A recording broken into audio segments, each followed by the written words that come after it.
Hey guys, I'm Si, and welcome to Ace Podcast Nation, the home of the Andy Campbell Football Show. This is episode 120, and of course, happy International Women's Day to all the female viewers and listeners of the show, and indeed the channel. We have all got special women in our lives, which we'll get to in just a second, but of course, today's a day where we can maybe say thank you and acknowledge those wonderful women who've helped us on our journeys. But the show's available live on YouTube, Facebook and Twitter. Ace Podcast Nation, of course, home to many other great shows and series featuring top guests, expert analysts and more. So please give us a follow on social media, subscribe to that YouTube channel, click the bell for notifications, and of course you can also get the audio versions of every single show and series we produce at the usual radio and podcast platforms. And if you want to keep it just football, just follow at A.C.E Footy Show on all social media platforms, and that will streamline your experience. But just as we do wait for those platforms to fill up a little bit, Black Diamond Sports is a global sports agency which represents sports stars around the world. For more information, you can visit their social media pages and their website. And I'd just like to thank them for their support around the show and the channel and everything else. And of course, today's sponsor, as ever, Bespoke Financial. And Dan Ralston of Bespoke Financial is giving away a free will worth £140 with every new policy which is taken out. So please check him out and give him a call. Don't miss out on what is an incredible offer. He's looked after Andy with various policies over the years, including the critical illness and the injury cover. They are truly top of their field. They provide award-winning service, and we are very proud to partner with such a brand, and we thank them for sponsoring the show. And we might have a little word from them a bit later on, a little ad. But with no further ado, no delay, first of all, I'd like to introduce my co-host with the most. He is the goal collector, the fox in the box, the speed demon, ex-Cardiff City and Middlesbrough striker, and of course, Davy Jones' favourite son. It is Mr. Andy Campbell. How are you, mate? I'm good, mate. Yeah, thanks. Excited for this one. This is a show with a guest who I didn't get much change out of when I played against him a couple of times when we came out, pitted our wits against each other. Yeah, so I'm looking forward to digging deep. And I'm sure our guest might have played under Dave Jones as well. I'm quite sure. I'm quite sure. We'll have that conversation. Quite sure. But I am very excited to welcome tonight's guest. He's an ex-Norway international, not Denmark, who started his career at Norwegian club Brann before becoming a club legend at Southampton. It is an honour, to welcome another legend of the game in Mr. Claus Lundekvam to the show. How are you, Claus? I'm very well, guys. Thanks you very much for joining you on the show. It's a pleasure. No, it's great, Klaus. Great to give you time. You know, I've been hounding you for a few weeks to try and get you on. So it was time well spent. It's like I said earlier on, though, it's like it's great to talk about careers, about players that you played against, because when you come up against a player, you don't really get a chance to speak to them. You don't really get a chance to get to know them or anything. You just play against them, and then you go back on the bus or you travel up and down the country, and it's just you ships in the night, and it's really nice. I'm like a super fan doing this show because I get to speak to all sorts of current ex-players, and it's great to get the insight of what it was like to be a player at different clubs under different managers, different eras, yeah, absolutely, as well, isn't it? Yeah, like we've had players from the 90s, the 2000s. We've had current players. We've had players, of course, Jim Platt, who played in like the 70s and 80s. We had Derek Brazil, like so many different eras, and it's interesting to hear how things have changed. Whether it's the media side of the things, how the game's changed, how coaching has changed, how attitudes have changed to certain things. I find it fascinating. Obviously, you're an ex-player yourself, Andy, but for me, I'm like a kid in a sweet shop, mate. I'm just a football fan who's kind of fallen into it, through a friendship with you, and then when we've just kind of done this and grown this, and we're very lucky. It's really cool. But Klaus, what we like to do to start us off is just to break the ice a little bit, let the viewers get to know you a little bit and your tastes. Is something we call the Magnificent Seven, which is just 7 quick-fire questions, and you just give the first answer which comes to mind. Nothing too strenuous, although I do do throw in a little grenade here and there sometimes, but they're looking at them, they're pretty good. They're pretty good. But let's get going.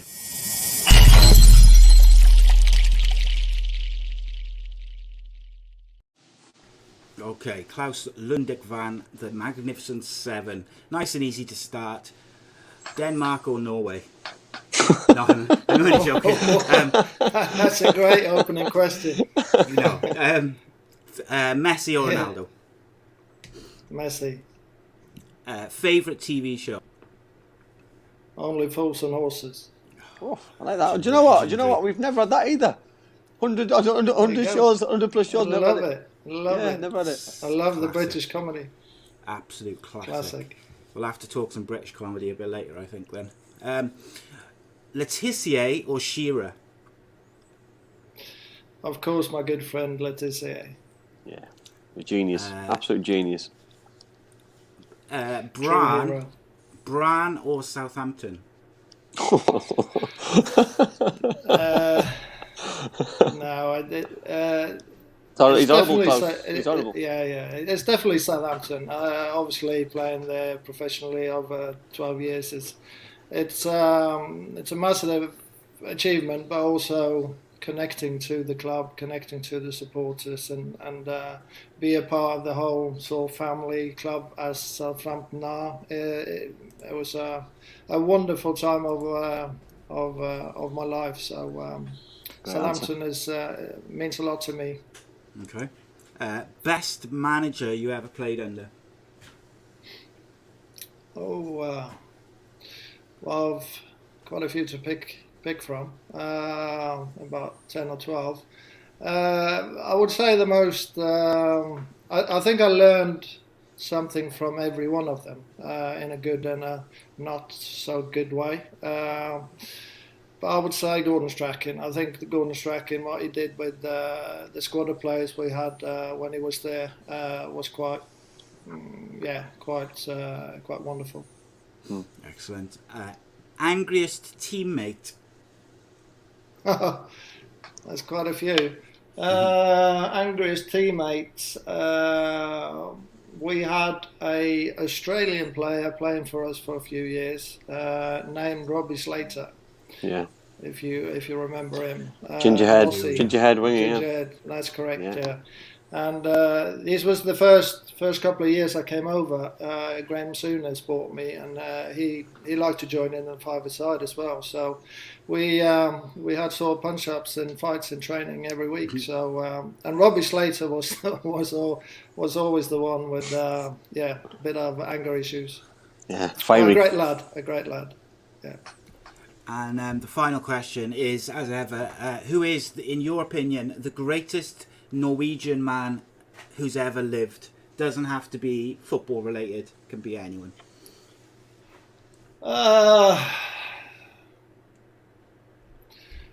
The greatest Norwegian man, I'm tempted to say my mum,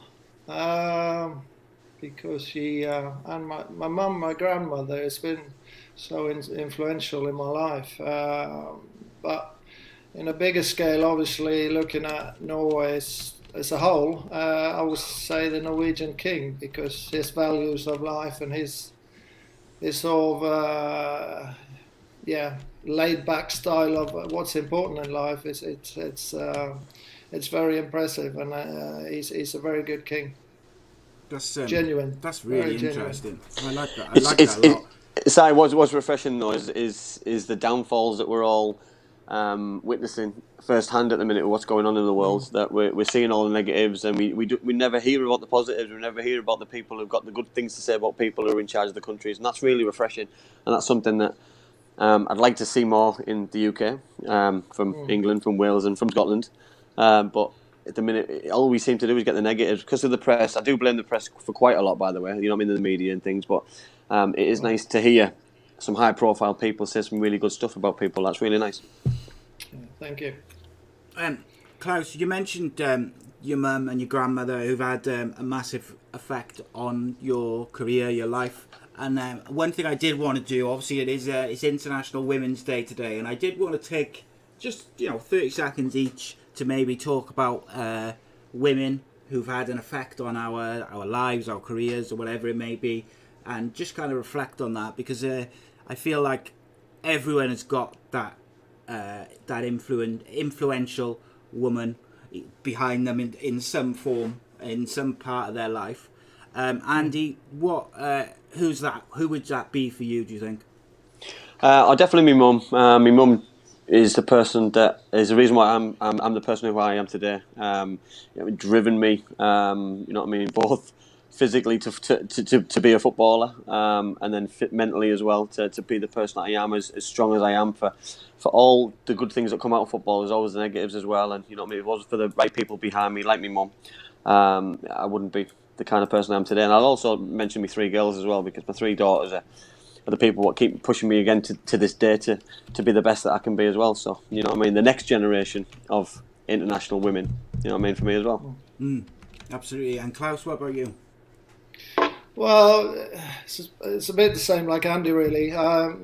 My mother and my grandmother is, like I said, been 2 mother figures in my life that has been so influential in pure, in sort of not only supporting me, but giving me the childhood, the sort of upbringing, the right values, and that's been life-saving for me after football, really, when I had to find myself again, when I was struggling. I think those sort of those values and kept me grounded and thought about those 2 women in my life, and also my two daughters. Obviously, my oldest daughter is becoming up to 22 now, but she's a daddy's girl through and through, and I'm so close to my daughters, and I'm really happy about that. So I got some wonderful women in my life. Yeah, fab. Yeah, my mum put up with a lot when I was younger, like a teenager and stuff. My dad died when I was a teenager, and then stuff. You know, I struggled a bit, as you do, and then that continued into my 20s. My mum kept me going, and my brother as well, but like me particularly, she really kept going, and she put up with a lot. And I used to come home from the pub like every night, and she would just allow me to sit on the end of her bed and just ramble about everything which was on my mind every night without fail. And she really got me through. And then I met my wife, and 2 weeks after I got married, I had a car crash, as you know, most people know, and I had sort of life-changing injuries, and she got me through that, and she still does to this day. So I'm very, very privileged that I've got 2 amazing women constantly not putting up with any rubbish from me, shall we say, and they keep me on the straight and narrow. But there we go. Great answers. It is what it is, mate. Yeah, great answers. It's important, mate. Yeah, great answers. Important. So we've already got lots of questions, but we're going to get to them a bit later. I want to start with something that Claus said earlier on. He spoke about connections and spoke about the importance of connections with supporters. Claus, so how important to this day is it that the positive connection you made with supporters at Southampton with the Saints fans? Because everyone who's seen what you've gone through, everyone who's seen you during your career, says good things about you, which is really pleasing to see and hear, obviously from your point of view and from everyone else's point of view. But it's always nice that people say good things about you, right? Well, yeah, obviously it is. But for me to connect with the supporters as I did over so many years, and being a part of a Premier League club is massive. But I think every part of the club, if it's the kit man or whoever, I think everyone should be equal in a way, and be recognised in a club. And I'm that sort of guy.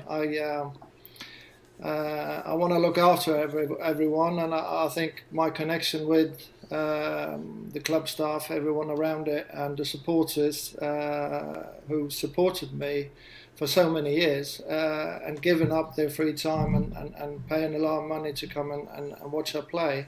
I think, that's one of the for me, the most humbling part of football, to be idolised, but to give something back. That it's so important, and every year we went to the General Hospital and to charities and helping out ill children or children with uncurable cancer, and you put life in perspective how bloody lucky we are, and I think while playing, that's very, very important to recognise.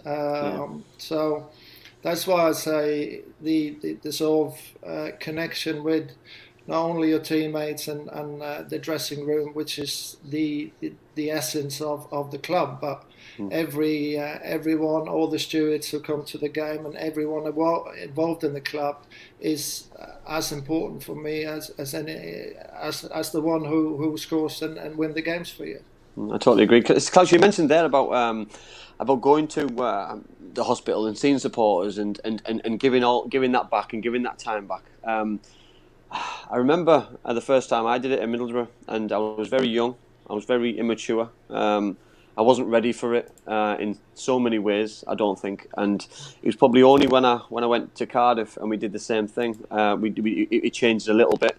I'd obviously had a young daughter myself, and it changed my perspective on life and changed the way that I looked at those kids. It made me feel as though I felt guilty in a way that I was enjoying such a privileged life. I was at home with the family at Christmas. Footballers always whinge about being busy at Christmas, not spending enough time at home at Christmas. You know what I mean? For me, the norm, since I was 16 years old, since I left school, the norm's been to work on Christmas Day. And probably only to the last 3 or 4 years have I had Christmas Day off. And it's always been a work day. And that's not me.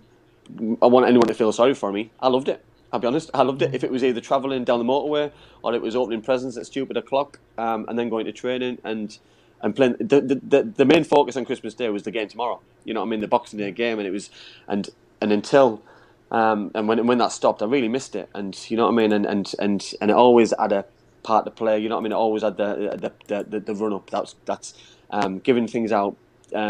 Going to schools, going to hospitals, giving things out to kids, having kids come over for autographs, to seeing Santa. It was just such a memorable time, and that's one thing that I do miss about football is the enjoyment it gave everyone back at Christmas, because attendances were always bigger as well, and it was just such a good time to play football. Well, that's what it's all about, Andy. And I think looking back today, obviously you're in the heat and you're in the bubble of performing every day, 24/7. But to recognise how lucky we are, and obviously all these sort of festive times with Christmas and that. It's me being Santa Claus. Obviously, it's in my name. It's it's. Without giving something back, to put this in perspective, how bloody lucky we are. We are whinging, we are. Always we are as footballers, but even though we are so incredibly lucky to earn a lot of money of what we love to do. So to give something back and to be involved and be genuine about yourself and going around to give presents at hospitals or have a speech at some school for people who idolises you. That it should be compulsory in every club. Yeah, I totally agree, and I think it's more of an experience thing. You know what I mean? That the captain decides or does it and passes it down. It's so important, Si, because it's that's where you can that's where you get the connection. You know what I mean? You get your connection with the supporters because you give something back. You know what I mean? It's not for everybody. I understand that, but it's so important to be available to give something back, because fans are key. And especially now I've noticed, without any fans at football, now more than ever, we need all them supporters back. And if that's young fans, old fans, you know what I mean, we just need fans back in. And the difference, Claus, what I see nowadays with football being a business, and football fans and players, the link and the togetherness is so far apart now. It's scary. You know what I mean? I bet when you came over from Bran and signed for Southampton at the Dell, which is an iconic stadium itself, you had a good link with the supporters. You'd see the same fans at the training ground, at the ground. You know what I mean? Now players, they get the Buster games, home games. They don't link with supporters. For me now, it's such a shame that they don't get that opportunity to do that because they're missing out, in my opinion. Well, I totally agree, Andy. I think looking back and obviously knowing the game today as well, it's one of the saddest part of football today, in my opinion. That all these people with so many icons, so many footballers who are superstars, they are like rock stars today, and rightly so. They earn so much money and they are extremely good at what they do. But they are still human beings, and I think to lose the connection with the players as a supporter is a bad thing. It's not good. And every training we had when I came to Southampton, we had school classes, we had a lot of people there, kids, every training who could touch us, who could get an autograph, could get a picture with us, and we were always there for the supporters, for the close sort of fan base of Southampton. Nowadays, you can't touch these superstars, and they stay in the bus or they stay in the car or whatever. Yeah, they do some charity work and they do the clubs do some great work, but I miss that sort of connection to the supporters because I think it's so incredibly important to the supporters who pay a lot of money to come and watch you every week to have that connection, because then you will bond to your supporters in a different way. How do you get an idol? How do you get a favourite? How do you get a hero if you can never meet him? You know what I mean? You can see them on the pitch, but you know what I mean? For me, Bernie Slaven's my all-time. Listen, I love the fella. I still talk to him to this day because he's my hero, you know what I mean? But I went to Ayson Park. I used to watch all the games at Middlesbrough. I'd go every time I got this opportunity with my dad, we would go watch a game because I just loved Bernie. I loved everything about him, and to class him as a friend now is just surreal. But I would hate not ever to have met my idol and my hero, and that's just such a shame, you know what I mean? Because people deserve to meet idols, heroes. You know what I mean? The Southampton players now, they're all superstars in the school boys and girls heads and visions, and they want to idolise and emulate what they're doing. How are they going to do that if they're never been able to get close to them and meet them? It's such a shame. Well, that's what I'm saying. It's one of the saddest part of the game today, I think, and I really mean that, because it costs so little for the players to give something back and connect with the supporters, connect with the town, with the heart of the club, and I think, like you said, Andy, it's a sad thing in the game at the moment. But obviously the clubs and the players, they do great stuff. Don't get me wrong, but I think that connection with the supporters, for me, was incredibly important. Well, this is why we set this up, because we did a show just the two of us, and during lockdown, and we spoke to a couple of people who were struggling, and they asked us if could we get a certain player on, so we did. We got that certain player on for people and for us to have a chat. And then we thought, you know what? There's other people asking for other players, and there's other people who see people on social media, which is great. But they'd like to see them, they'd like to hear them, they'd like to ask them a question, and it gives people an opportunity to see people in their real life situation, they're in person, that they are a normal person and a nice person as well. Because you know what I mean, footballers get such tarnished with a bad name. You know what I mean? There are some nasty ones and not nice ones out there. You know what I mean? In my opinion, but there's also a lot, and I mean a lot, of lovely, genuine, kind-hearted footballers who don't get that opportunity to get that point across. Show your true self and show you're as humble as anyone else. Why should you distance yourself from your surroundings, from your supporters or anyone else? You are the same person, and you are as deadly as anyone else. And to show that, I think it's important for the supporters to see that you're just a normal person. Yeah, I totally agree. I've hugged you for far too long here, by the way. There's a number of questions. I'm like a kid in the sweet shop, like you said earlier. It's amazing. I love this. But like a couple of things I wanted to pick up on. The first thing I was thinking of was, like you mentioned earlier in the show, Andy, that about the media is very negative, and like you do hear about all the bad things that footballers do, like having parties in lockdown or all the different rumours about their private lives. But what you don't see in the papers is the hospital visits and stuff like that, which I think is unfortunate because people do want to see that. But equally, I think a lot of that is probably organised by the clubs rather than the players. I know Gareth Bale does like a lot of stuff over Christmas and things like that. But like back in the day, like when I was growing up, like even Cardiff, who's in the Championship now, the players are quite, you can get an autograph or something after the games and stuff like that. But like compared to what it was when I was growing up, there is a big gap. Like football clubs used to be about the communities around them, even the big clubs. But now I don't feel like that so much. I feel like you guys mentioned, like the gap's got bigger and bigger, which is a shame. And I think football as a whole, I'm hoping, is going to realise over this past year how important the fans are, because what you're seeing is it's already having an effect on the pitch. Without fans, there's all sorts of results. Big teams are struggling without their fans. Some teams are not struggling without their fans, but some are. And I think, like I've told the story about when I stopped going to watch Cardiff City after the rebrand, during the period I stopped going, my habits changed on a Saturday. So when I went to go back, my habits were very different, and I've never gone back to go in every Saturday and every week. And people might have changed their habits when fans are allowed to come back in. Don't get me wrong, 90% of fans are all going to go back to their season tickets and go in every week. But you will lose some fans just because they'll get used to doing other things. So it's natural side. It's natural thing. Football as a whole has got to be careful for me that they don't further isolate fans more by doing things like put the prices up because football clubs are struggling with money because of lockdown. Don't punish the fans for that, because I feel like it's like what's the word? It's like finely balanced at the moment, football and fans and the relationship with the fans, because you have to pay so much money just to watch it on TV, for instance. The fans are always the last to be thought of.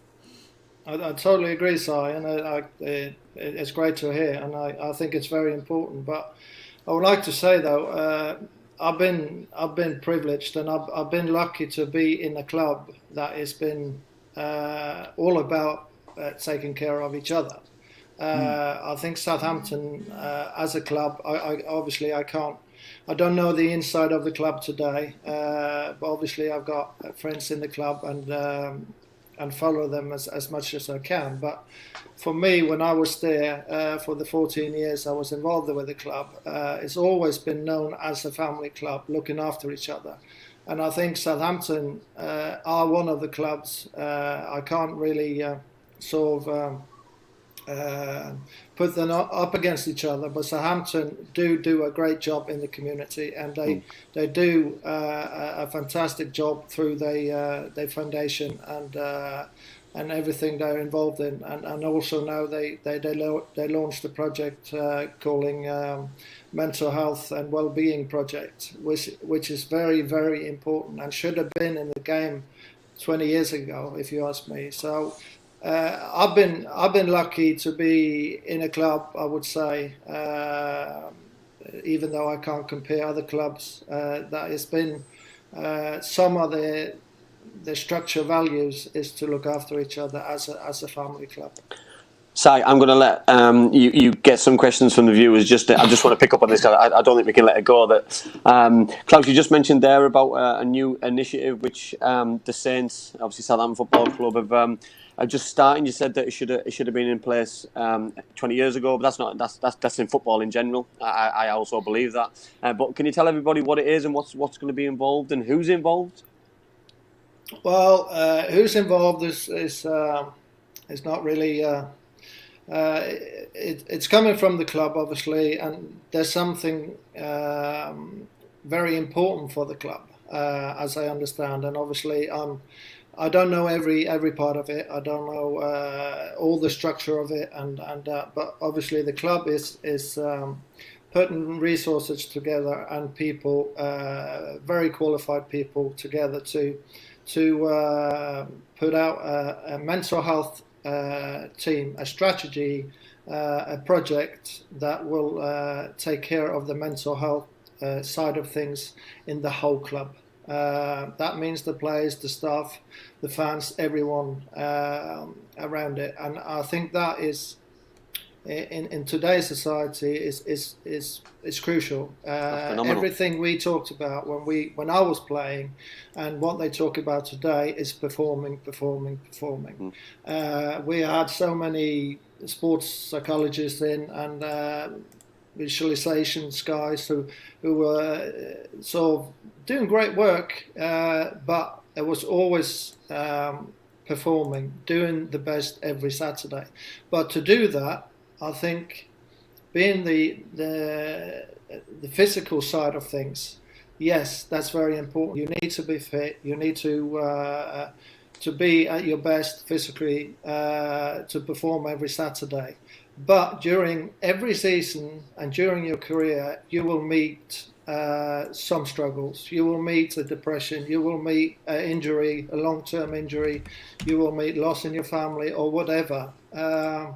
And to have something to come to then and have the openness in the club, because it's so much stigma and so much taboo around this area about mental health and addiction, that to break that down and actually have something in place inside the club that everyone understand and everyone is sort of they know they can come to without losing faith or losing faith or talk about difficult things about their mental health. That is crucial, and for me, phenomenal. Absolutely phenomenal. To be involved in this and obviously using my life experience. Obviously, I've played 20 years professionally football. I know what's required. I know I've been in the game and I've met my struggles during when I was playing. I find it very hard, especially Christmas time and January, February. I was crying on the away trip on the way to the game because my body was hurting so badly. And those sort of things is you can't really talk about them at the time, but to have something so open in the game, that will be fantastic. And that's why I'm so thrilled and so excited about my club, Southampton, is taking this very serious and launching this project. Claus, how important is it then to have an ex-player doing it? You know what I mean? Yes, you've got the experiences of what you've been through personally, but having an ex-player, because you just spoke about there about how you felt after games. You know what I mean? The mental side during, before, and after. You know what I mean? Having an ex-player who's been there, wore the T-shirt, played for his country, played in the Premier League, played for numerous managers, been very successful. That as a young player, I know that it's a safe place. I know that every question that I want to ask as a footballer, you're going to have the answers for it, because I know how I'm going to feel, because you're going to tell me that this is normal. After a defeat, after a game, after a bad couple of performances, after a bad injury, long-term injury, you've been there, you've wore the T-shirt. I think it's so important that clubs utilise ex-players and old players and players who've got a history with that club to help the younger players, because until you've been in that situation of having an injury, it's not a nice thing. You know what I mean? I know you. Was it an ankle injury? What finished you? Yeah, it was an ankle injury. I had surgery on. Ended up having surgery 4 times on it to have a normal ankle to live with, really. But obviously, I remember that as it was yesterday when my career was over, and I thought I was pretty well prepared. I'm quite a clever guy. I'm sort of, always looked after myself, and I thought my childhood and everything was in play. I thought I was ready for retirement, but I wasn't. I wasn't at all. And what hit me was a black hole of depression. And what I missed was what we're talking about is the dressing room, is the togetherness, the sort of feel of purpose and something to get up to every morning. And that was taken away from me. And I couldn't deal with it, and I made some bad decisions. But I'm sat here today, being through hell and back a few times. I've tried to end my life twice. I've been really down for many years with depression and some mental health issues. So, but that's why I'm doing what I'm doing today, and it's so rewarding to do what I'm doing today, and working in the field of mental health and addiction problems is to give something back and to have that knowledge and experience, because like you said, Andy, you've been there, you've done it, you know, you can recognize. And for the youngsters today to listen to me compared to a psychologist is probably going to be totally different, because 100%. I can actually feel what they're going through at the moment, and I think that's very important to utilise as a club. Yeah, I totally agree. It's like I remember when the specialist told me I was in Sheffield. I had to drive to Sheffield and drove back to Middlesbrough. I remember that like it was yesterday. It was the worst car journey of my life, driving back there. I'm on my own, and I remember word for word that being told that you're not going to play football again, and nothing ever gets you ready for it. And still to this day, for 6 to 9 months. Nobody reached out to me. Nobody helped me out. I've been a huge advocate all my playing career of the PFA until I had to pack in football, and I don't think they did enough for me. I don't think they do a lot. I don't think they do enough for people who come out of the game. That transition from coming out of the game to doing something else is drastic. You know what I mean? From 1 minute you're getting paid, the next minute you're not, and it's not about money. 1 minute you're playing football, which you love, the next minute you can't. Impossible. 1 minute you're a somebody, the next minute you're not. All these kind of things can really get to people, and like you said there, Klaus, if you've got nobody to talk to, some people aren't lucky as me that I had a family around me. I had a lot of good friends around me. I didn't take the right paths. I didn't make the right choices, but like you, I was fortunate that I came out the other end and worked hard to get where I've got now, which has taken probably more work and more effort. I'm a big advocate now of education. I left school with absolutely zero. I was rubbish. I didn't try because I had this dream of being a footballer, and I thought this footballer dream lasts forever. And once you're a footballer, you don't work again. Because this is the kind of thing that you hear, these kind of Roy the Rovers stuff, this fairy tale, and unfortunately it's not the case, and you need somebody to speak to people, players, young players who are just about in that transition, who are thinking about packing in, or players who might go to training or go on a Saturday and get injured. It's such a cutthroat industry where, you know what I mean, every time you cross that white line, I understand it's a cliche, but it could be your last time that you play football, and it's such a shame. It's like when I wrote a book, and obviously it was published in 2015. It's only in Norwegian, unfortunately, but I'm describing actually that moment when I'm stood there in my testimonial game against Celtic at the St Mary's with everyone there. It was about 20,000 people there just for me. That just illustrates everything what I was about, and I was so proud and humble, happy, proud, and thankful for everything I've sort of achieved as a footballer. But when the floodlights was gone, when that night was over, it's exactly like you said, Andy. It's a fall that you can't really prepare yourself for, but you could certainly talk about it, and you can certainly advise people what you experienced yourself. And I think that's very, very important to utilise today, because if there's one thing I would say, which is the most important thing, is to find something meaningful to do, to get you up every morning, to have some that fulfills your day.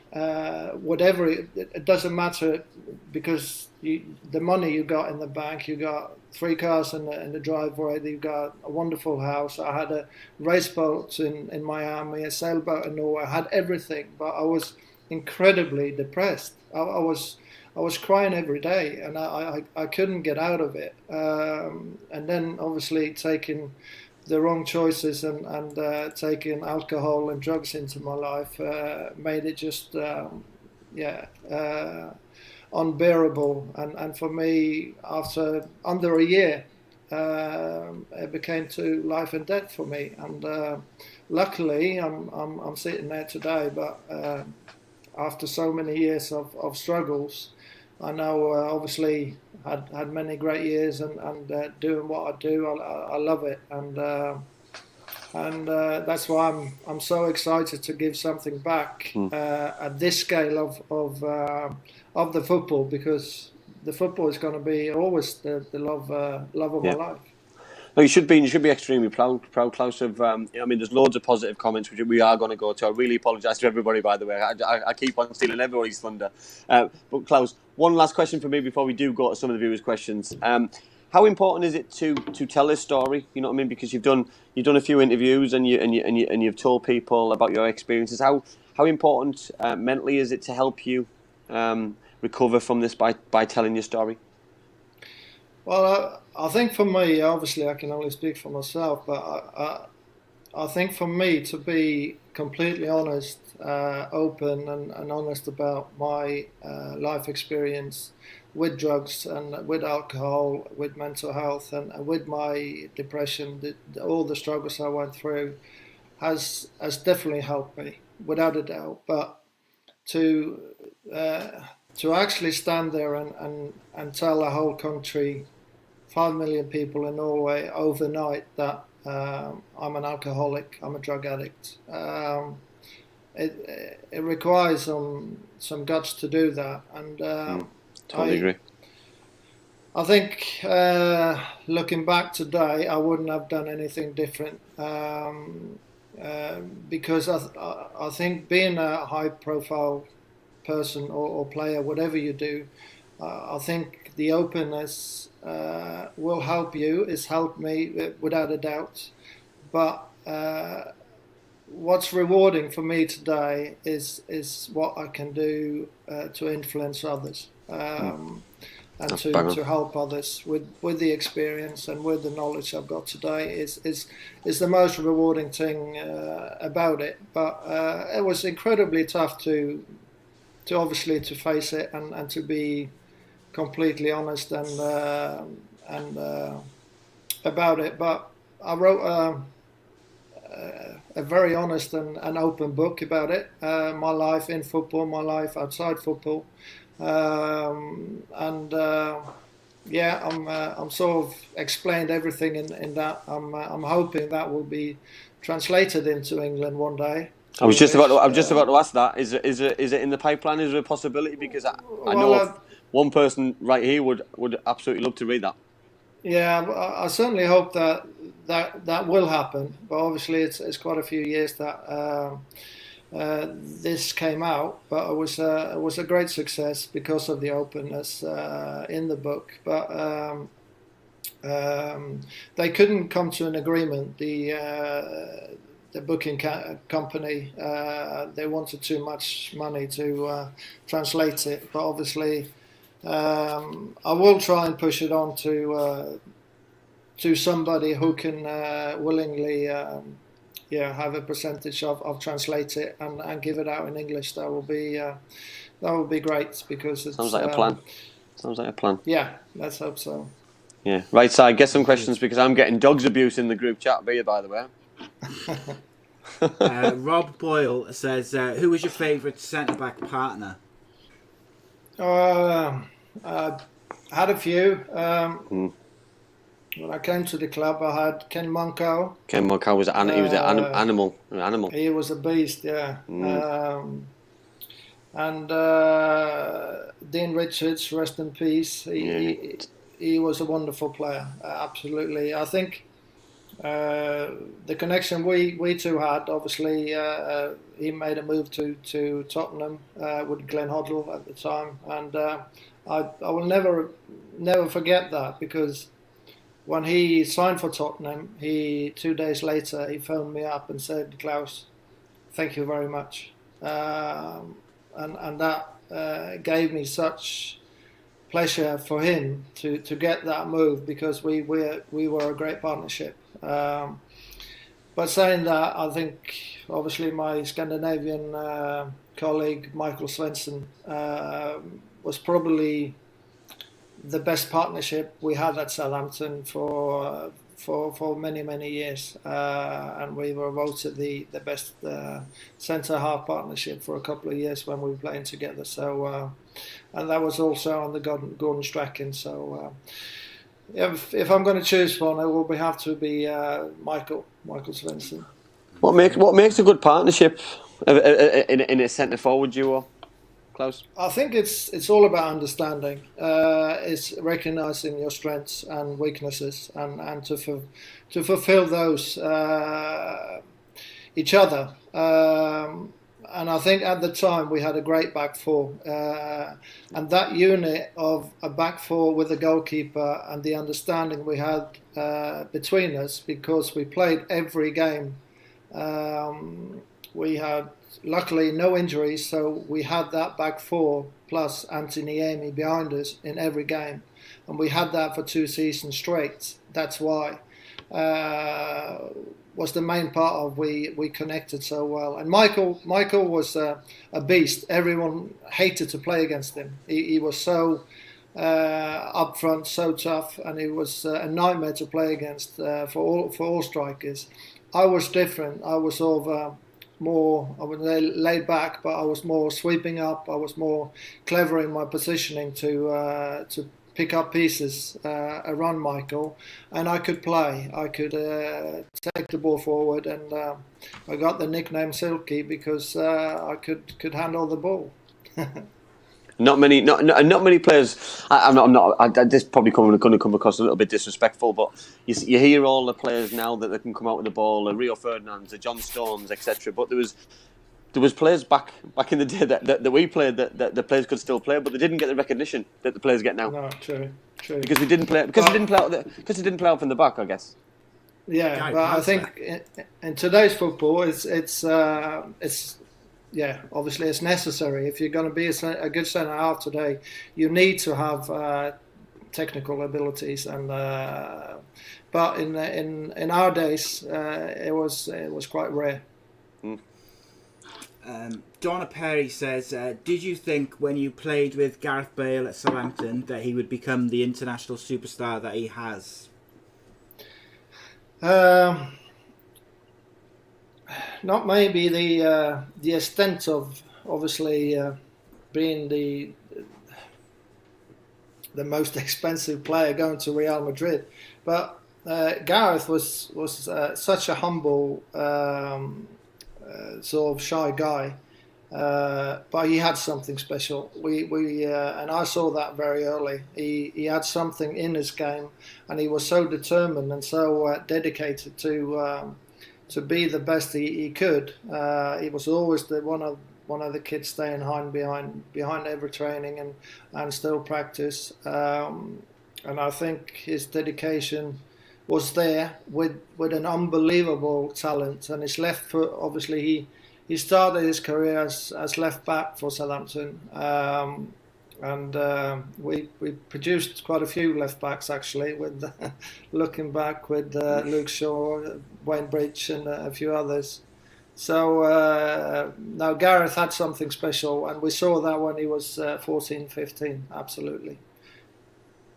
Southampton have brought through some unbelievable young players, haven't they? You've just obviously named some left backs. You've got your Theo Walcott. Yeah, and I was lucky enough to be there when that happened, because we had a French coach from Lyon, who was probably the best sort of academy coach I've seen.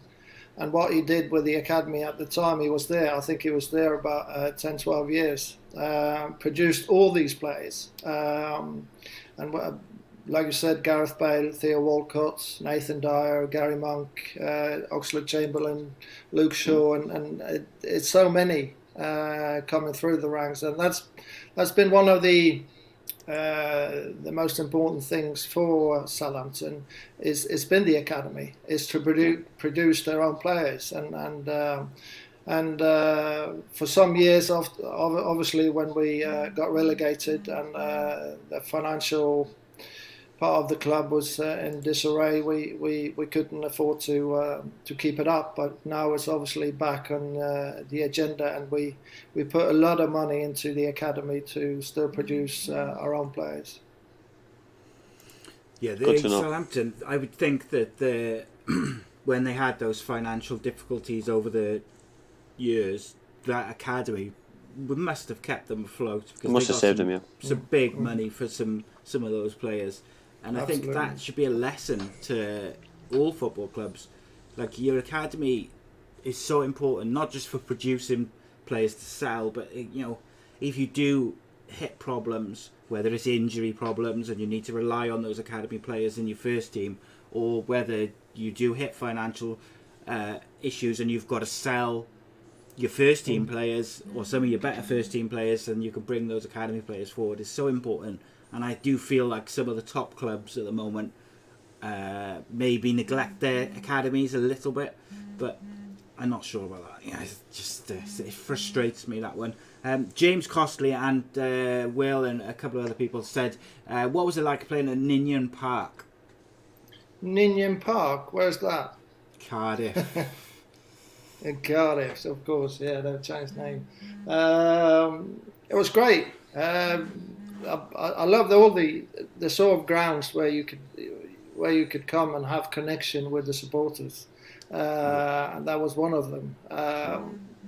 The bigger stadium like Old Trafford, you sort of lost the connection. It was just a big buzz around it, and sort of I like the grounds you went to in the first round of the League Cup. If you played a sort of League Two team on a Tuesday night in floodlights, that's proper football for me, and connect with the sort of the stadium and the supporters. So in Indian, that was one of the stadiums I remember feeling that connection. And it's all about atmosphere as well, though, isn't it? You know, I mean, we spoke tirelessly about the new stadiums had to come in because football had to evolve, it had to get bigger, and the only way to do that is because certain stadiums, and the Dell's one of them, that it was in an area where it couldn't get as big as it needed to get. So football had to evolve and move on, but the old stadiums had such charisma, atmosphere. That's one thing I do miss, you know what I mean? Because we spoke about now, but what's going on in the world, Claus. How would you cope personally playing in front of no fans? Would it be okay? Would you be able to get on with it? You know, I mean, I've said personally that it'd be like playing in a Pontins League reserve game, and I think I'd struggle. I'll be honest. Well, what's your question, Andy? With COVID, so if you were playing with no supporters now in. I would find it difficult, I think. Looking at the games today, I think one of the main things for me was to come out there with the adrenaline kick of having a full stadium, to feel that buzz, to have that enormous adrenaline kick of performing in front of so many people, and to lose that overnight and there's no one there. You feel you lost the importance of what. That's why we discussed earlier the importance of the supporters. And without supporters, we're sort of great footballers, but you've lost the main thing for me, and that's supporters. Yeah, agree. 100%. Claus, just before you go, then I'm gonna just pick a couple of questions from the live chat. Cage Childs asked, do you prefer the Dell or St Mary's Stadium? Well, I love the Dell. I think that had so much charisma and so much, there was so much history in the walls of the Dell. And everyone hated to come and play there. And I remember my first season there when we beat Manchester United 6-3 at the Dell. It was one of the highlights of my career. It was just an unbelievable game. So the Dell was fantastic, but obviously we grew out of the Dell. We like you said, Andy, we couldn't have built a bigger stadium where it was. So we had to move. So St Mary's, it became our fortress, but it took some time. Yeah, absolutely.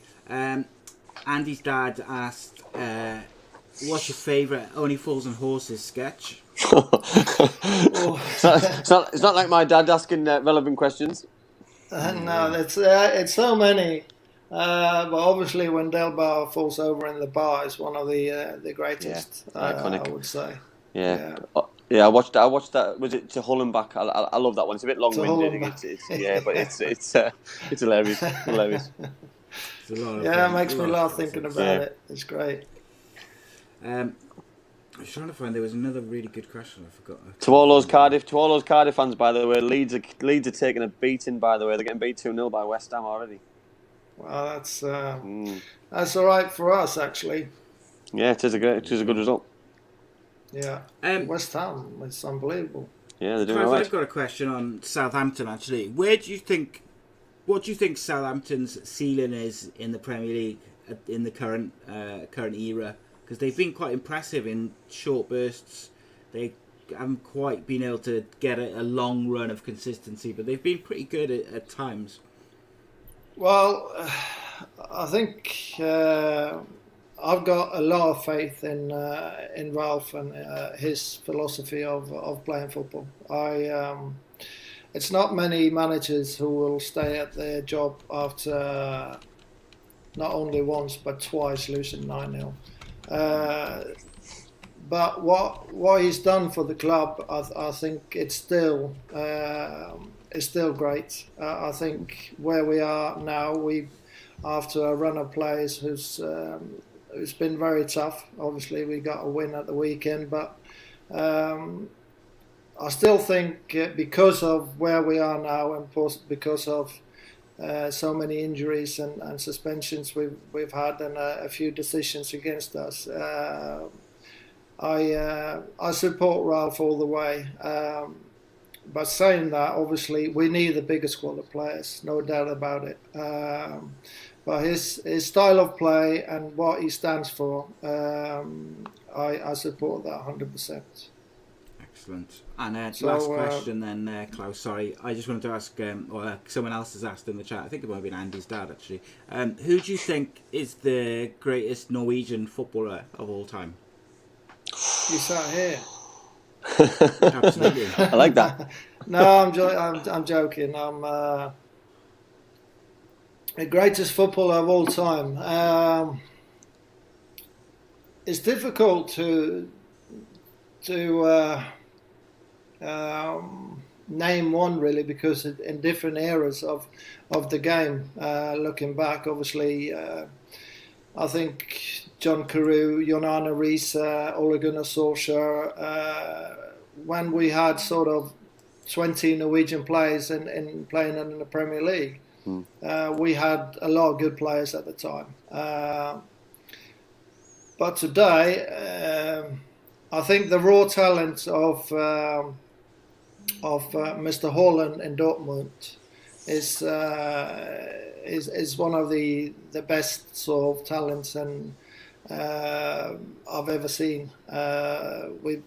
We got Martin Ødegaard who's coming to Chelsea now to Arsenal now, who's been a great prospect for many years. Went to the biggest club in the world, Real Madrid. It's not really planned out as he was hoping or everyone was looking forward to. So, but I think Haaland is an unbelievably prospect, and his goal scoring record already is outstanding. But I think the biggest footballing name, obviously, is the Manchester United manager Ole Gunnar Solskjaer. Will be the main one. Is Haaland? Tor Andre Flo is another one. I think is good player. Really good player. To be recognised. Yeah. Klaus, is Haaland better than his dad? Who? Is Haaland better than his dad? Miles better. Miles better. But I think he put something on social media about that. Alfie, tackling is a lot better. Defensively, yeah, I think his dad is better. But in every other game of the game, his son is. Yeah. But he's had a huge influence of his career, obviously. Yeah. Totally agree. But Klaus, listen, I don't think we've had a guest on here who's been as honest as you've been. We haven't had a guest on here who's as positive as you have. You've been an absolute star, and I really appreciate your time. And if I, Si, or the show, or anybody can help with anything in the future, please don't hesitate to ask, because you've been a great guest, and we would love to have you back on one day for sure. Thank you. It will be a pleasure to come back on. No problem at all. Great speaking to you guys. Absolutely. Thanks, Klaus. Thanks for your time. Cheers. Take care. Thanks, Klaus.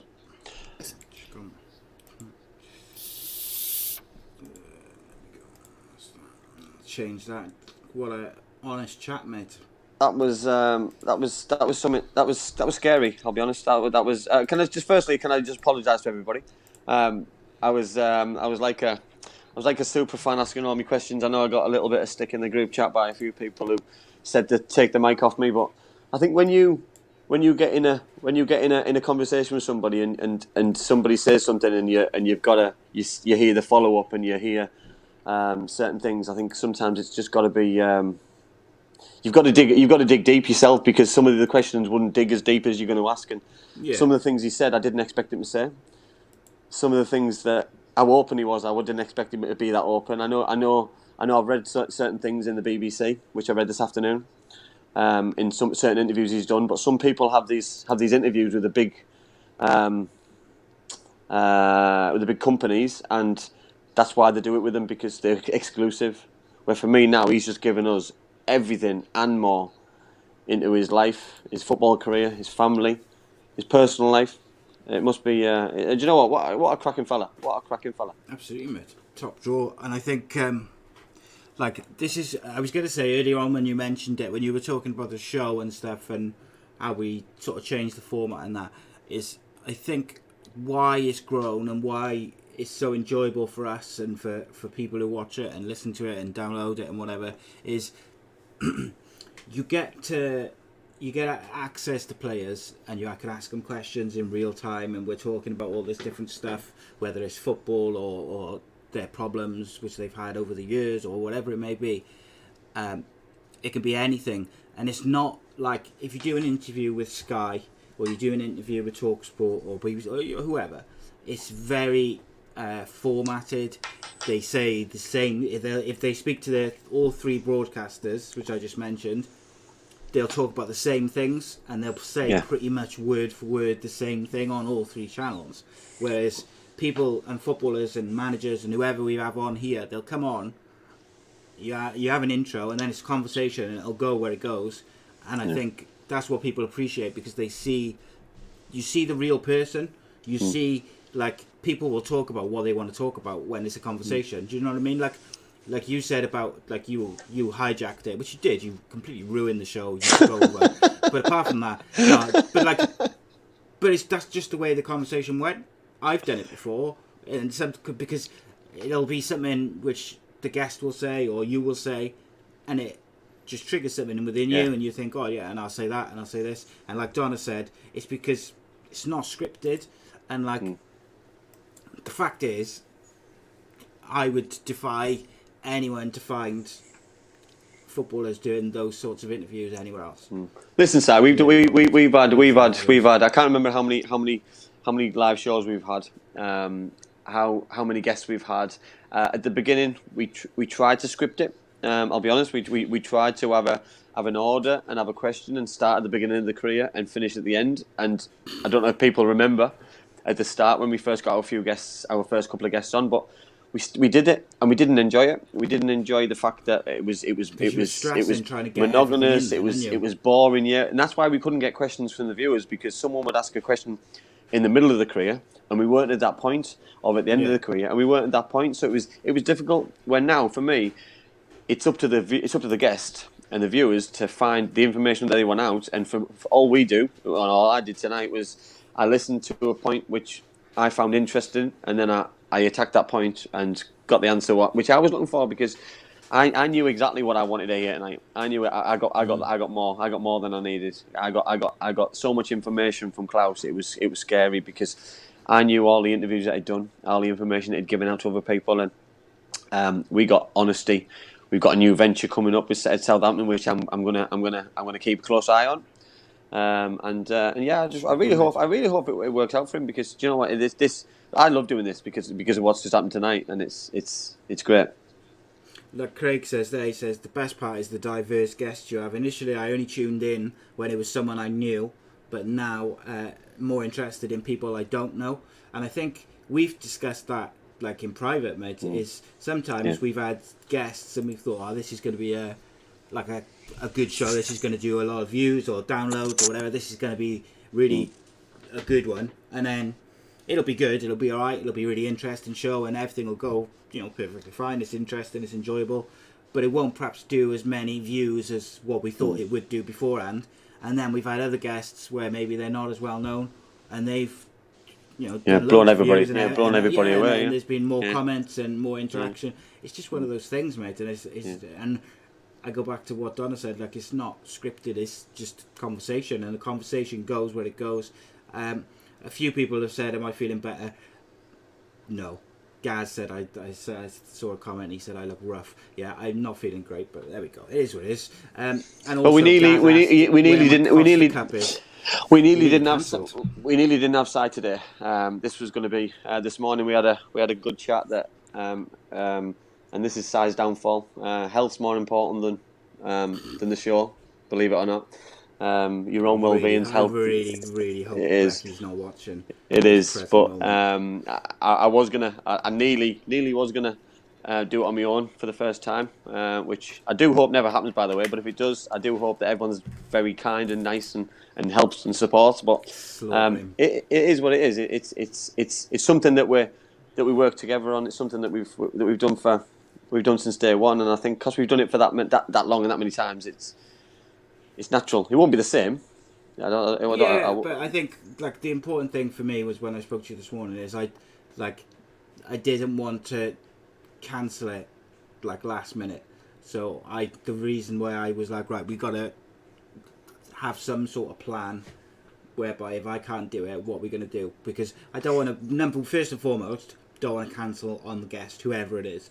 Because I don't like it when people have done that to me about interviews at the last minute where there's something comes up. So I certainly wouldn't want to do it with someone else, particularly with a live show. Then when you've got people who watch every week, mate, and they give up their time to watch our shows, multiple shows. So it was never a case of I think it was going to be cancelled. It was whether I was going to be able to do it. And I said to you this morning, like, I probably have to have my leg hanging off for me to not do it. To do it from a hospital bed or something. So Geron's just asked, let's get Andy's dad on as a guest. Let me just put one thing out there. My dad struggles with Skype, and Dad, if you're still watching, his Skype's got a little bit better. We tried to have a Skype conversation the other. Dad, tell the viewers if I'm wrong here, and I know I'm not. We had a Skype conversation as we do nearly every Sunday. Oh my! It was like pulling teeth. We must have rang each other about 50 times just to try and have a conversation with each other. It wasn't me, by the way. I'm all right on all these technical stuff now because Si's taught me, so it's my dad's fault. My dad's rubbish. He would never get on. GD Parry says, "Are we ever going to get a show with Andy and Kev on?" GD Parry, you got to realise that's already happened. Yeah, come on. I'm sure. Listen. I think it's a different show to what it was back then. We spoke about things that we're planning. We've had a brief conversation and a briefer conversation about things that we think you might like, the viewers, and we are obviously thinking about a show in the summer for the Euros. Obviously, myself being English, and obviously we're going to win the Euros, and Si being Welsh, they're not going to win the Euros. And Kev being Scottish, and they're definitely not going to win the Euros. There might be a show which we can have a bit of fun and a bit of interest and dynamic. Yeah, I think so. And to have a laugh and a joke about football in general, the Euros, but also have that serious aspect about an expert who's watched that country. You know what I mean? Because we'll all try and watch the game, but I'll watch the Wales game and the Scotland game as somebody who's watching it as a fan. Whereas if I'm watching the England game, I'll critique every single pass and every single moment of the game, like you do with your own country. So it's you watch the game differently. Right, Leslie's asked the same question now twice. He's not happy. So basically, Leslie, he's asking what's the matter with me. My back's been playing up. What's the matter with you? I had a bit of an issue on Saturday, and I was basically laid up for the weekend, and I was struggling a bit. So I got to be careful, basically, and I've been overdoing it a little bit lately, really. Let's be honest. But there we go. That's what I like to do. But so, mate, what I want to do to kind of just finish off last 15 minutes or so is obviously we'll answer any questions if they come up. But I wanted to do a tell me why, because there was a couple of interesting things, but we didn't want to do them at the start of the show because obviously we knew we only had Claus for about an hour, so I didn't want to take up too much time talking about just general football and stuff. So we'll do 2 definitely, maybe 3, but let's get into them. So the first question for you, mate, is Anthony Martial yesterday was outstanding, top quality. Why isn't he able to to sustain that? Because if he played like that, say 8 times out of 10, he'd be one of the best strikers in the world. But he doesn't seem to, he is still young, but he doesn't seem to be able to maintain it. Rather than give you 60 seconds, mate, let's just discuss it. Like, why do you think it is? I don't think it helps that he doesn't play week in, week out, I'll be honest. You know what I mean? At the minute, it's either him and Cavani swapping places. I do think that Ollie does seem to prefer Cavani up front and the speed demons behind. Whereas the tactics yesterday, anybody who watched the Manchester derby will have seen for themselves that the three up front of Martial, Rashford and James with pace destroyed the best defence in the Premier League. Absolutely destroyed them. They couldn't handle them, and that was the first minute till the last. That's the way that Ollie set his tactics up, and he set his tactics up quite negatively for me this season in certain games. You know what I mean? For a team who doesn't concede a lot but doesn't score many. You know what I mean? Yesterday I thought they were fantastic going forward, and it was 2 going on 3, 4 and 5. And when you've got someone like Fernandes, what does he need in front of him? For me, he needs runners, and you don't get any better runners than those 3 I've just mentioned, and that's Martial. You know what I mean? Does he need to see a big 6'4" centre forward in front of him like Cavani? No. He needs somebody who's going to run on the shoulder. And Martial scares defenders, side. You know what I mean? What is he, 23, 24? If he can get this consistency in his game and he can take that up to another level, France will be formidable for the next 5-10 years because of players like him, because they're going to have the midfielders, they're going to have the wide men. You know what I mean? You've got your Kingsley Comans, for example. You've got your Griezmanns. You've got your Paul Pogbas. You know what I mean? France just churn out player. Mbappe. They churn out player after player, but they need the players to fight for places and go with it. You know what I mean? For them to have that sustainability, and for me, if Ollie can keep him in the summer, I think it'll be a big thing. It'll be a big statement, but he's only going to keep him if he's playing him, because Martial wants to play. He wants to play week in, week out. He doesn't want to be a play this game and play that game, or play the big games. You know what I mean? Players want to play all the time. You know what I mean? If he's going to win something this year, he's got to play, and he needs to play. And I think with Martial, I think he's better when he plays off the left rather than as a central striker. And I think there seems to be a bit of a disagreement in terms of where they think whether he's a number 9 or whether he's like a left-sided forward. I think he's better off the left. Solskjaer, if he can work out a way to, but they all can't play though. No. They all can't play. But then you've got to rotate him, haven't you? Like I don't think it's a bad thing to have a Cavani or another striker if they don't sign him permanently, and then you rotate the 3 behind and you've got Greenwood, Rashford, Martial and James. Like that's a good 4 to rotate in 3 positions, because you can't play every game. So I agree. They do need. I still believe they need a striker. They either need to decide, right, Cavani's our striker, we're playing him 9 times out of 10 up front, or they need to go and sign a striker. They should have signed Haaland when they had the chance, and they faffed about over a couple of million in agents' fees, and they look stupid now. But with Solskjaer, he has to work out a way to play against teams who don't attack, because when he plays against Liverpool, when he plays against Man City, when he plays in Europe, when teams attack United, he takes them to pieces because he sets up the team like yesterday to play on a counter-attack. They've got all these pacey players, and then they've got Fernandes, McTominay and Pogba and all these players who can pick a pass. Yeah. That's great. If you do what Crystal Palace did and a couple of other teams recently and just sit back and happy to take a point, that's when they struggle. When they've got to play in front of the opposition, they struggle. If you're going to go and play an attack United, I think you're going to struggle. And my second question was sort of linked to that, but more linked to Man City, is, look, they're 11 points clear. I'd say it's pretty safe bet Man City are going to win the league.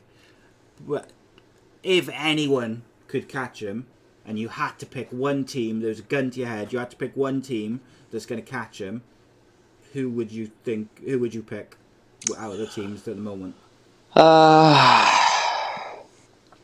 If I had to pick one team on current form, I'd probably pick Chelsea. If I had to pick one team, but I believe they're too far behind to get close. You know what I mean? So it would probably have to be United. I know it's only 4 points, but it's still 4 points, and that's still 2 wins. You know what I mean? And you stick 2 wins. That's 30. That's 30 games. So it's, you know what I mean. United are the best possible players, but West Ham winning, Chelsea winning, Leicester won again. Leicester Tottenham been consistent though. Yeah, Tottenham winning. It makes the Premier League quite exciting again. It's I'm more interested in the top 4 than I am. No one's really no one's really running away. You know, Man City they are ahead, 9 points ahead. If they can lose a couple of games, it might make it a little bit more interesting. But for me, I said we do a championship show, and the championship show is exciting. You know, I know we're going to dig deep in it, but there's a few people have asked a question, Si, about Swansea game at the weekend, and I want to put a few things. I'd like to put a few things to bed on that one, because I've been an ex-Middlesbrough player, current Middlesbrough fan. I was absolutely outraged on Saturday, and outraged with what I saw in the first minute of the second half. If anybody saw Middlesbrough's goal got disallowed, I've never seen anything like it. It was Balassi took a short corner. He drove in the box. He was just about to kick the ball to Sam Morsey on the edge of the box and Bowler edge of the box. He laid it off to Bowler. As he laid it off, he got kicked by the defender.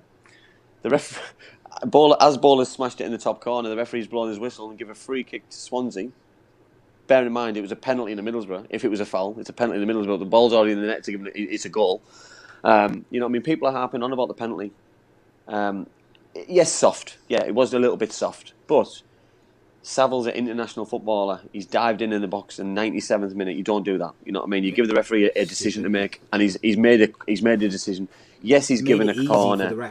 He's given a corner, but for me, it's a potential foul. So he's given it. He's under pressure. He's given it. You know what I mean? If there was fans there, he would have given it, because the whole of the Liberty Stadium would have cried out for it. So for me, don't give the referee a decision to make. If he didn't dive in, he wouldn't have given the penalty. So you know what I mean. For me, the decision was the equaliser, which Middlesbrough would have got the result anyway, and probably would have gone to win the game, because they were the dominant side.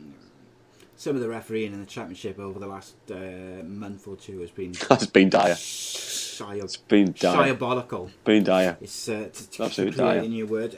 Gaz sent in a super chat. Thanks, Gaz. He says, "Why Ace Podcast Nation?" The name. Basically, I don't even know that. Ace is what I refer to my kids by number, because he got so many. No, I do. So yeah, he's got 11. If we write a card from the kids or something, or they write a card, they just write Ace because it's their initials. So we've always kind of referred to them that. And I wanted something like that without putting their names in it. Initially, it was right at the start. It was called Ace Podcast Network, but there was someone else who's already got that. So I decided I needed to change it up a bit. I quite liked the Ace Podcast something, so I decided with Ace Podcast Nation. And it worked all right, because then someone, I can't even remember who it was, it might have been Johnny Wish, came up with the Ace Nation Army, which was like a play on that White Stripes song, Seven Nation Army, and I just quite liked it, and so that's where that come from. It's nothing too exciting. It's just the I think we could of my kids. We could change it as well if you didn't want to do that. We could always just say it stands for Andy Campbell's Excellent Podcast Nation host. Yeah, I could probably think of something else. Andy is. You need to put a few other letters in there. Yeah. And Campbell. No, well, everything which I was thinking is just like obscene. Andy Campbell Enterprises is what Craig says. But I like it. No, that's it. Yeah, sounds good. It's nothing too exciting. Just is what it is. Did you see the assistant referee in the PSG versus Istanbul game?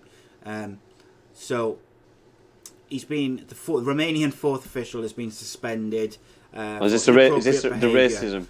I believe it was that one. I'm just having a quick read up now. Yeah, it is. Seen it, but yeah, he was basically reprimanded, not suspended initially. He's now been suspended till the end of the season for. But can you believe that? So is he guilty then? They don't, as usual, UEFA make no clear defining statement. So the one assistant has been reprimanded, but no suspension. The guy who said the term has been suspended till the end of the season. That the wording is just UEFA found Colastu and Sovra have breached Article 11.1 and Article 6.1 of its disciplinary regulations, which requires officials to behave in a professional manner and appropriate manner. That's all it says. So it's like, it doesn't say they've been found guilty of breaching this or that. It just says they've been found. Yeah, breach. They always back their own up, don't they? Don't like that. Yeah, well, UEFA and FIFA are the same, aren't they? Whenever it comes to racism and things like that, they never set a precedent. You know, don't get me wrong. I think probably a suspension to the end of the season was probably about right for it, but they could have made more of a statement in terms of this is to me. If it was my company or my organisation, I would be putting a statement out saying they've been suspended to the end of the season. They've been told to do some sort of, training about equality and all of that sort of stuff, those training courses. And I would have said, as an organisation, UEFA categorically will not stand for that type of thing, that type of behaviour. Discrimination of all kinds is not acceptable. Make it clear that you're not happy. Like, it just seems so half-assed again from UEFA, and I'm kind of over. No, it's poor that. I don't like it. A couple of questions in the group. The question that Cade's asked, Andy, will you ever see the little fella Janino coming on? Oh, listen, I would love Janino to come on. I would be absolutely made up if I could get him on. Will it happen? I'm not sure. I'm sure he's due to come and play in the charity game, which Mikkel Beck and Jan Fjortov, who have said they'll come on, but closer to the date, because obviously want to sell this game to a lot of people. But yeah, that's the dream. That's like right up there. That's like one of the pinnacle of what we wanted to achieve since day one. Donna asked, could have Boro blown the playoff chances? If everyone remembers, Donna, when I said on the championship show, I said that Middlesbrough won't make the playoffs. I hope they do, but I don't think they will. And am I happy with Mendes Lang? Is he? He's not really playing, to be honest. He's not really playing. He's not fit. He's missed a lot of football through his long-term ban, and I hope he can improve his performance. I hope he can get back to doing what he used to do at Cardiff City, because a fit, flying Mendes Lang is a top footballer. So I put out a post at the start of the week saying we wanted suggestions for a debate segment where we could have a little debate on, and when people sent in, we had quite a lot of subjects, but that's just reminded me. Matthew Angel sent in a couple of really interesting ones. And it kind of links into Mendes Lang. He said, it does. One of them was out. now that it's been made public, the reason Mendes Lang left Cardiff, do you think Cardiff were right to let him go? What message are Boro sending by signing someone with this track record, if true? And basically he wants us to talk about that. What I would say about it, very quickly, is when he failed the first time, Cardiff should have made sure and got him help. That was their responsibility as an employer the first time. The second time it's happened is more problematic for me. If they gave him like an official warning, for instance, the first time, which they should have given him an official warning. They should have also made sure that he was getting some sort of counselling and help, because he was clearly struggling. He clearly had an issue. If a professional footballer is doing that stuff, they've got an issue, because they're putting their whole career in jeopardy. So they're not just doing it for shits and giggles, for lack of a better term. They've got an issue which they need to discuss. And I feel Cardiff had a responsibility. And by the way, I don't know if they did or they didn't get him help, but I'm saying what I think. They should have got him some sort of help, counselling, whatever he needed at the first point, giving him an official warning. The second time it happens, I still don't think they should have sacked him, because I think they could have suspended him and then sold him in January and got a little bit of money for him as a business. But as a human being, I feel they failed him. As a business, I feel like they could have done better. What do you think, Andy Campbell? I see it from both sides. I see your point. I think the FA's got to play a bigger role instead of sitting and hiding behind it. They've got to make sure that because you've got to remember he's a role model. You know what I mean? I said this last week about the girl from Charlton Athletic, that these guys are role models. So Mendes Lang's a role model. So Mendes Lang's a role model of mine. I see him taking recreational drugs. What do? I potentially copy him, because it's all right. I only get a 6-month ban, or whatever he got, 3-month ban. It's not acceptable for me. You know what I mean? Because it makes it acceptable for kids. It makes it acceptable for society. And for me, it's got to be a stopping point. There's got to be, you know what I mean, to stop these players by doing it. You know what I mean? You've got to say, if you do it, this is the ban. If you do it a second time, this is the ban. If you do it the third time, game over. Third strike, you're absolutely out. You know what I mean? There's got to be a deterrent, and the deterrent's got to be, it's got to be bigger every time. Forget about fines, because fines are nothing. Because these players are multi-millionaires. Listen, someone gets fined £80,000, but he's got £1 million in the bank. Doesn't matter. What's the point? You know what I mean? They've got to hit him where it hurts. And has it hurt him getting sacked by Cardiff City? It's probably affected him. His confidence, his self-esteem, his reputation. But now he's a footballer again. He's at a club. He's probably earning potentially the same, if not more, at another club. So he's probably better off. So it's for me though, mate. Like I gotta say, like we talk about mental health a lot. I talk about mental health a lot, and I've done shows on addiction and stuff, and talk to people who've had addictions and things like that. Like, to me, even, I'm not just talking about football club, but like if I employed someone and I found out that they had like an issue with drinking or with drugs, like I'm not gonna like fire them, because I'd be worried that it's gonna make it worse. Like I'd only fire them at the point where there's a point in there where there's no, you just can't get around it. This got to happen. Going on what we know as fact, not like rumours and things like this, we know he failed 2 tests. So drugs is such a grey area, Si, because but you get tested for alcohol. You said about the like the example to other players, to young players, to kids and stuff like that. Surely another good example is that when you see someone who's got a problem and they're struggling, it's helping them. And where we talk about mental health a lot, like, what's to say if Cardiff hadn't got him help, that then he would have been able to get his life in order. He would have been able to stop doing that sort of thing, and would have been able to then go on and be an even better footballer, an even better human being. Yeah. And I just feel like... Can I just be clear, mate, very clear? I don't know if Cardiff City did try and get him help. I don't know if they sent him to a counsellor. I don't know any of that. I am speculating on that side of it, but because we don't know what's gone on behind the scenes, you don't know who's tried to help him, who hasn't. So it's difficult, isn't it, to say for sure. But saying that as well, though, with once he's had his result, and if the FA have got a positive test, then helps really irrelevant if he's getting suspended. If he's getting suspended, it depending on wording in contracts. If contracts state that if you fail a drug test, X, Y, then and Z, your contract's terminated. There's certain things in contracts which terminate contracts automatically. And things, you know. I mean, I know there's a couple of group comments. There's a couple of comments in the chat side about Cardiff City players. One about Lee Tomlin. One about a couple of others. We are trying.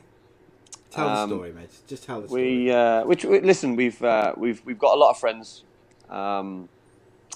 at Cardiff City, and we've got a lot of people who would like to come on. Who've said they'd like to come on, but at the minute we're not allowed to ask and get people on because we haven't got permission by the club itself. So we're waiting for that green light, and when that green light comes, it'll be a Cardiff City fest of current players, basically, who want to come on, who've had an amazing careers, by the way. So, but I think this was a good few months ago when we were probably just starting out, I believe, and I'm not sure people thought that we were going to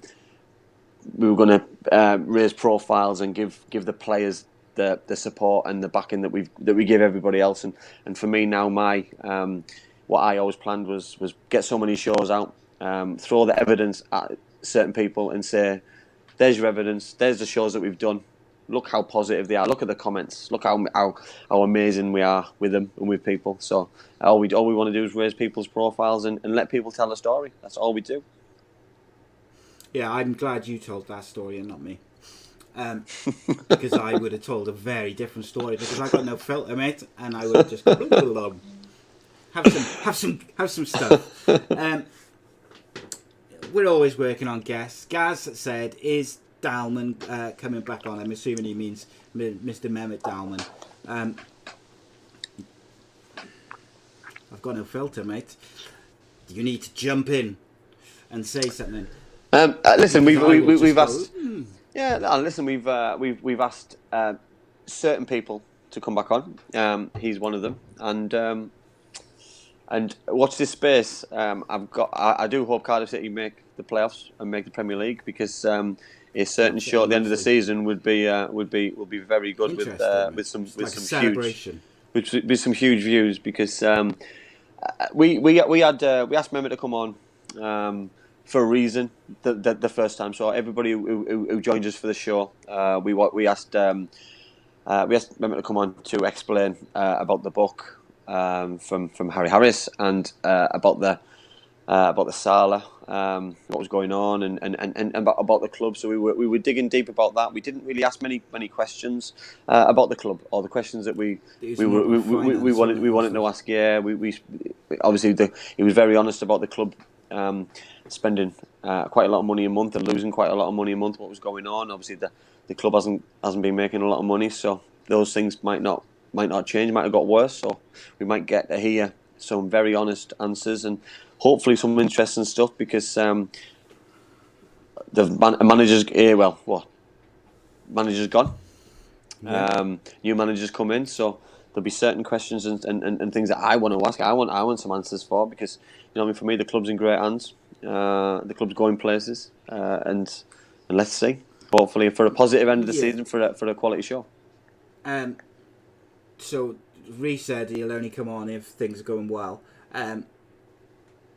He came on last time. He came on last time. They weren't going well. We're not going well. All I can say is that's not the case, and all I can say is that we will have him on at some point at the end of the season. Define doing well, or define doing well. And in fairness, we weren't doing very well when he came on, and we didn't know what to expect. Like I had spoken to him on the phone, and I'd been sort of texting back and forth with him. We didn't know what to expect when he came on the show. Like, he doesn't do very much media. He speaks to Wales Online now and again. That's about it.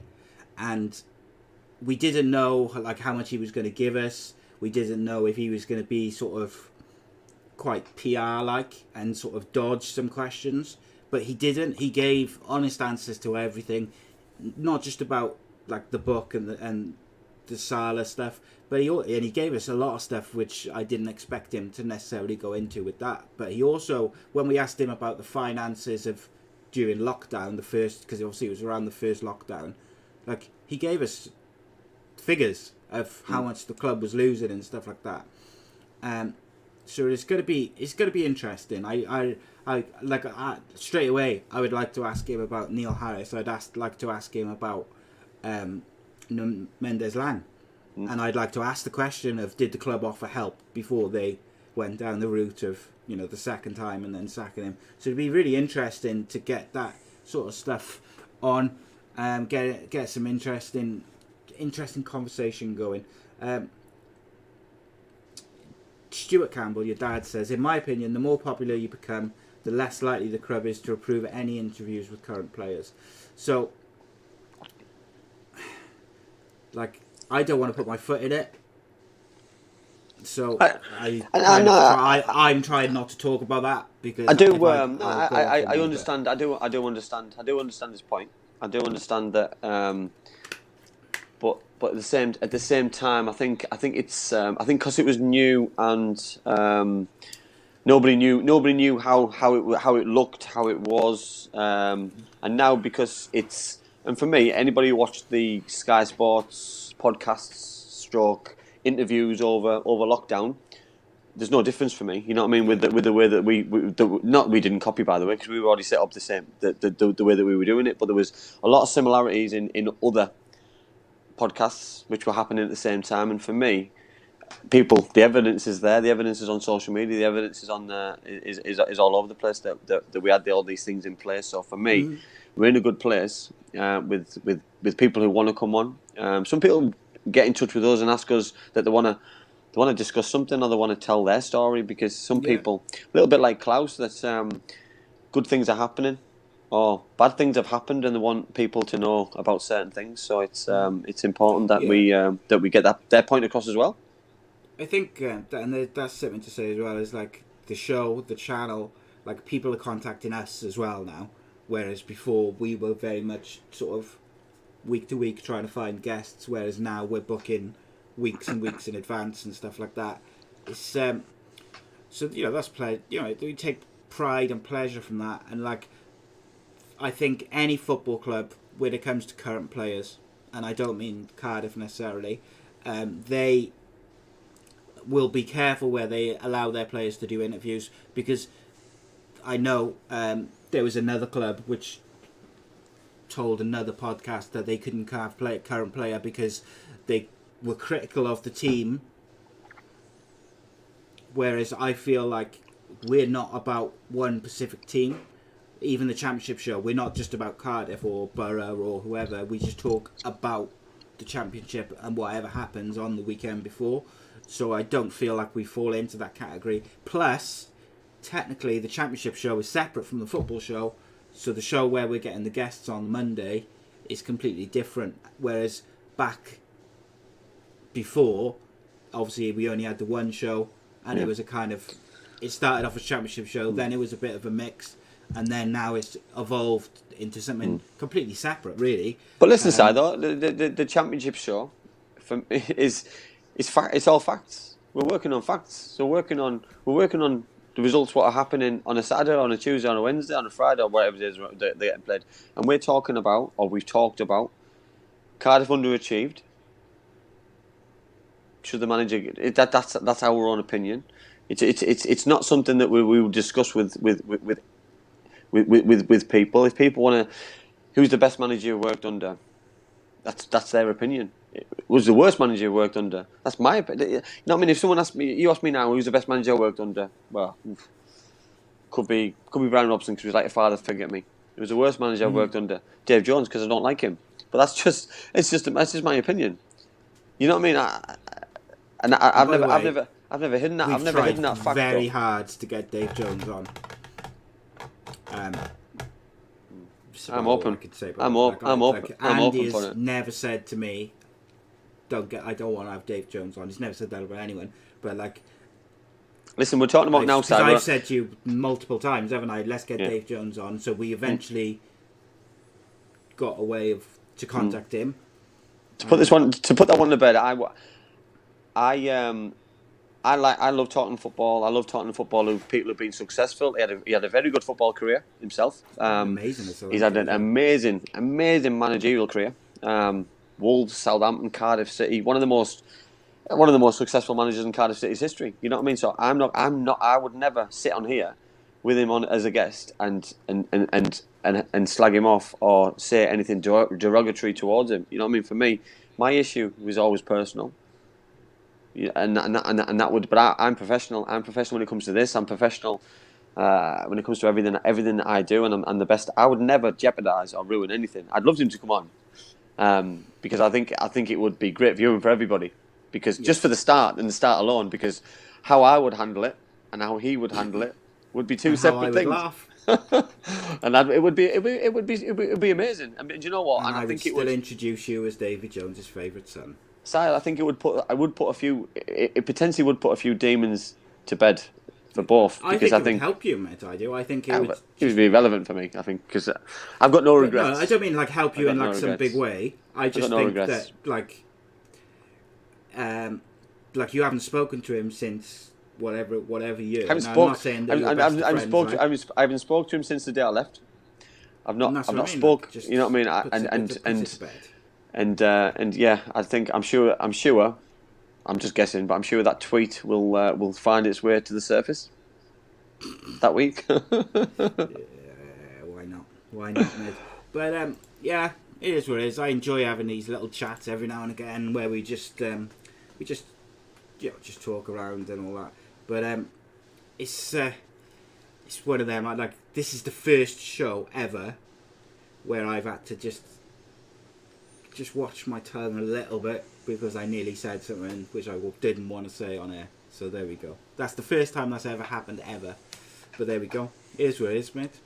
Sometimes you've got to do it. Yeah, of course. You don't want to do it. You know why I'm not telling that story, because I wanted something else to happen and I don't want anything to affect it. So it's it is what it is. But as you know, it annoyed me massively. But there we go. Guys, thank you for tuning in as ever.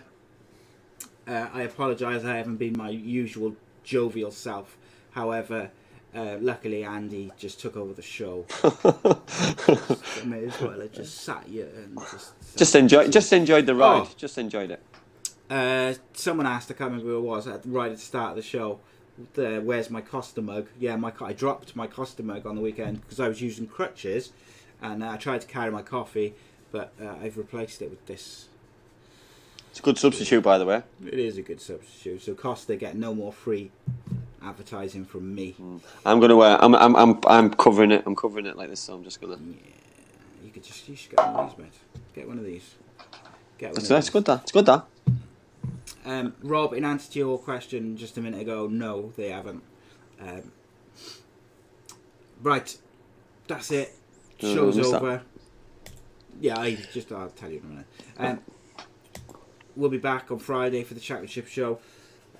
Also, Wednesday, got a show out with Cage Warriors superstar Paddy the Baddy Pimblett. And boy, oh boy, did the Scouse man have some stuff to say. It's a great name, by It's a great name, by the way. It is an awesome name. And I tell you what, mate, he don't hold back. He just got no filter at all. He says whatever. He's really fun to talk to, though. It's really really interesting. Really a lot of fun. Good interview. I enjoyed it immensely. And we got 2 Cage Warriors guests on next week, including the commentator ahead of the 3-day event, which is on the week after. So lots of big guests on all the shows, and we'll have a guest next Monday. And check us out. Also, My Story Series 2 starts on Sunday, and it will definitely start this Sunday. But guys, thanks for all your questions, thanks for all your time, thanks for all your support. We'll be back next week. Cheers. My mummy and daddy have been talking about life insurance. It sounds like something to protect my brother and me, but I don't really understand.